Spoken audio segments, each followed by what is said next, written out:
Затворањето на улицата Ванчо Прке во Штип предизвика да се укинат стотина паркинг места во централното градско подрачје, велат од општинската организација СДСМ Штип. Председателот на ова општинска организација Павел Иванов вели дека со затворањето на улицата граѓаните се приморани да бараат алтернативни рути за да пристигнат до булеварот Гоце Делчев, кај местото викано огледало во градот. За проблемите во сообраќајот со кои секојдневно се соочуваме и за тоа кој е одговорен за создавање на сообраќајниот хаос, слободно можеме да посочиме дека тоа е градоначалникот Иван Јорданов.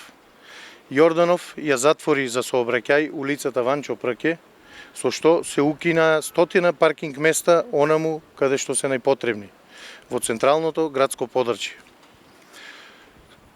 Со затварањето на улицата Ванчо Прке се укина најважната сообраќајна артерија во градот.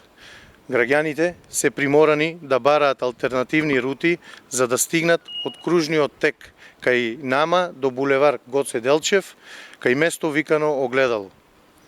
Наместо да поминат 500 метри помеѓу тие две точки, сега граѓаните се приморани да минуваат повеќе од двојно, односно 1300 метри преку улицата Кеј Маршал Тито. Иванов посочува дека дополнителен проблем е тоа што сообраќајот покрај реката Отиња се уште се одвива во една лента, а загрозен и сообраќајот и во малата на градот, додава тој.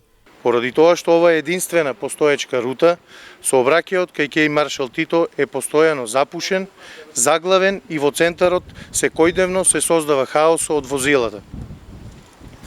Дополнителен проблем е што изградените конзоли не се користат за да се одвива сообраќајот во две ленти, како и што беше предвидено, туку сообраќајот покрај река Отиња се уште се одвива во една лента. Загрозена е безбедноста и во малата во централното градско подрачје, каде граѓаните бараат паркинг место повеќе. Автомобили се оставаат на тротоари пред домови на луѓето, затоа што граѓаните немаат каде да ги паркираат своите возила. Она што додатно истакнува председателот на општинската организација СДСМ Штип Иванов е тоа дека на овој начин граѓаните не се безбедни. Според него секогаш со ДПМН градот има проблеми.